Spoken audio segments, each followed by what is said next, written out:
नमस्कार, लोकराष्ट्र न्यूज या डिजिटल चॅनलमध्ये तुम्हा सर्व रसिकांचं मनपूर्वक स्वागत आहे. सध्या युवकांना रोजगार संधी उपलब्ध करण्यासाठी नवनवीन संधी मिळणार आहेत. तर हिंगोली जिल्ह्याचे माजी जिल्हा परिषद माधवराव कुर्डे यांनी रोजगार मेळाव्याचे आयोजन करण्यात आले होते. तर त्या मेळाव्यामध्ये काही युवक आणि युवकीचा निवड झालेला आहे. तर या संदर्भात आपण त्यांच्याकडनं जाणून घेणार आहोत. तर आपल्यासोबत ताई आहेत. ताई, तुम्ही कुठून आला आहात? तुमचं नाव काय? काय सांगा? मी प्रॉपर सांगली साताऱ्याची, पण राहायला हिंगोलीमध्ये होते. आणि मला कळलं की इथं इंटरव्ह्यू वगैरे आहे. आपलं अ, दूध ट्रान्समिशन कंपनी येणार होती, म्हणून मी आले होते.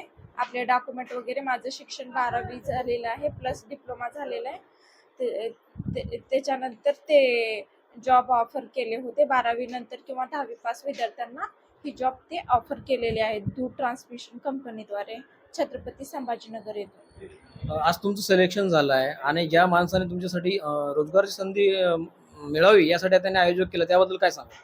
माधव सरांचे खूप खूप धन्यवाद. खरं तर अं, मी खूप वर्षापासून जॉबसाठी खूप ठिकाणी सर्च करत होते. अशी जॉब मला कंपनीमध्ये वगैरे हिंगोलीमध्ये करता येत नाही, म्हणून मला दुसरीकडे जावं लागलं आणि सरांनी आम्हाला ती संधी उपलब्ध करून दिली. त्याच्याबद्दल मी त्यांचे खूप खूप धन्यवाद करते, मनापासून आभार व्यक्त करते. तुम्हाला भविष्यामध्ये अजून मोठ्या प्रमाणात संधी इथून त्या आयोजकाकडून मिळणार आहेत, काय त्याबद्दल? त्याच्याबद्दल आपण नक्की काय करू, आपण आपल्यामध्ये जे स्किल आहे ते इम्प्रूव्ह करू. आपल्याला काय येत नाही, काय येतं, फॉर एक्झाम्पल कॅम्प्युटरमध्ये वगैरे